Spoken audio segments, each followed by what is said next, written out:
Yes. So I saw at the end you've got a cast, and obviously you're all still around, so we're not really watching a documentary. As you were working in that framework, did you have a script for every moment and every scene, or? We had an outline of where each scene was going, but the scenes themselves were improvised. There was no dialogue. So, within that context, as a director, how did you keep your actors with you for this project that has an end but doesn't have an end, and we're getting to the end, but I have no idea. How did we stay with it? Do you mean in long, arduous years of constant reshoots? Or like how did we stay with it as in like stay focused during the scenes? More so the former, I think. Well, I mean, it was a peculiar process because there were so many subplots and side plots and so many different things that we tried that we thought we were going to use, and then constantly shooting and shooting and shooting. And, like, I feel like he would just call us every month with another scene, and we were always doing scenes.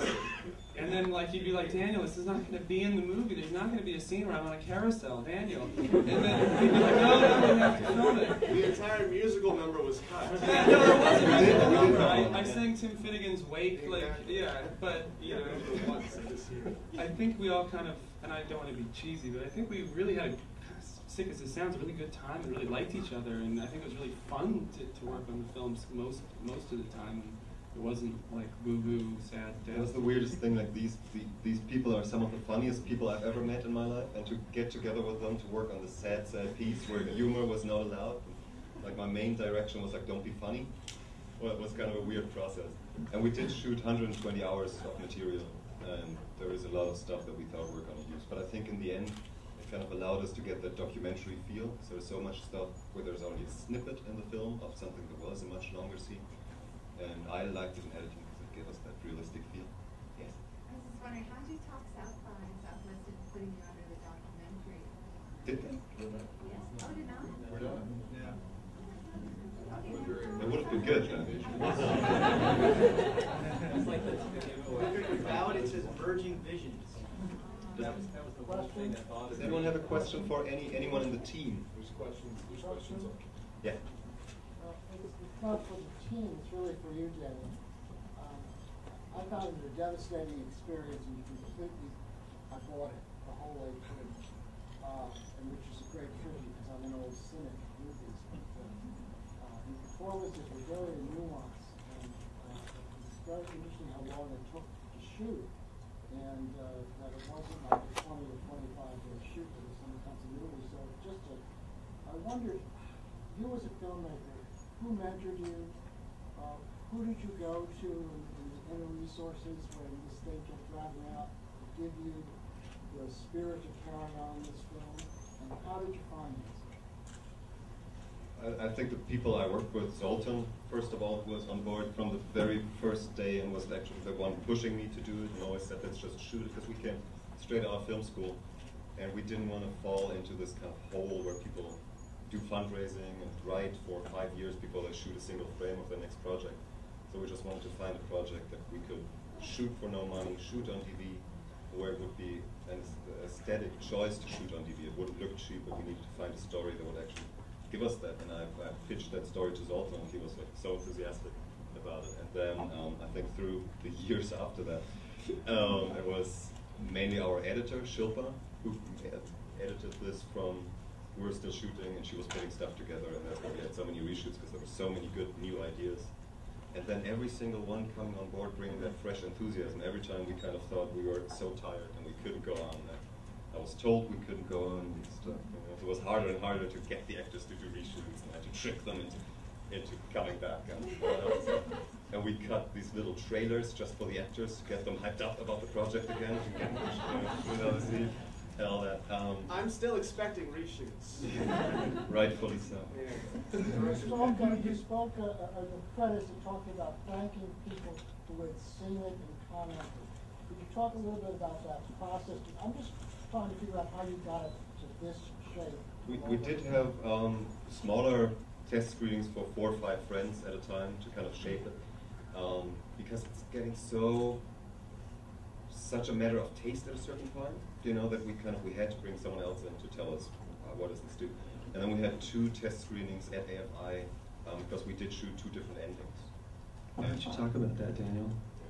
Why not talk about the 2 different? Gilbert is kind of upset because the other ending that you didn't see is his best acting moment.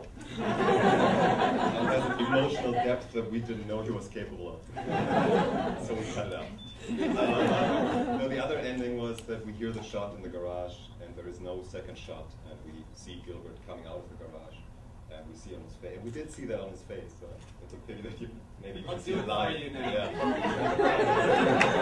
You kind of see on his face that he's devastated and that he's just seen something that he's not going to be able to ever get over, and that he went too far and it's going to break him in the process too. And that's our end. You know, that was the ending we had. And we all loved it because it was so dark and it was so straightforward, and there was no twist that kind of, you know, gave you any kind of hope or anything. And funny enough, then we tested it and we got exactly that result, that people were devastated by the first ending, but didn't know what they were supposed to have learned from the film. You know, and the second ending, where Gilbert dies, people felt, first of all, which was interesting to me, that it was the more positive ending, even though 2 people died. At least Matt wasn't kind of this lamb that they dragged to the slaughter, and then Gilbert gets away with justice somehow. No idea what else I wanted to say. You got time for one more? Yes. To me, this film is so much more about the audience than it is about what y'all have done. I mean, and I guess my question is just sort of the audience. You know, what would compel? I walked out. I can't imagine. Are we that immune as a society to be able to watch that and sit through that and believe it's real? Like what is it about us and about this society that makes that okay? Can I ask who believed it was real, or up till the end who still believed it was the real? I didn't watch the ending, and the only reason I know it's not. But when you walked out, you when still I thought walked it was real. out, right, I thought it was real. And if there was anyone that really thought it was real, like what would have compelled? Can I say this out there, and it's kind of one of these things that, you know, this is the whole reason that we made this film, and that we wanted to showcase it. We wanted to bring it to South by Southwest with such real crowds. And we handed out these little buttons at the very beginning. And the whole reason was, it's like, great, here's this film, you got 15 minutes to talk about it. And we thought it was so cheap that we wanted to make sure that you had a little bell saying, hey, I saw the damn thing. And you see someone else who saw the damn thing, and you're like, okay, you see him at a bar, like, you saw it, like, what did you think? And you can start this dialogue. We can't, like, 15 minutes, what are we gonna be able to cover? We can cover a couple questions, but this is a night-long dialogue, you know, and it's the perfect venue here in Austin to talk about this, but it's going to take more than 15. So that's why, please wear those buttons. My name is Brian Udovich. I'm one of the producers on this thing. Come talk to me. I would love to. I'm in love with this film, and I would love talking about it. So I think everybody else up here would love to talk to you, too. Please find us. We would love to talk to you. We're gonna have to end it and move it out to the street. So. Thank you very much.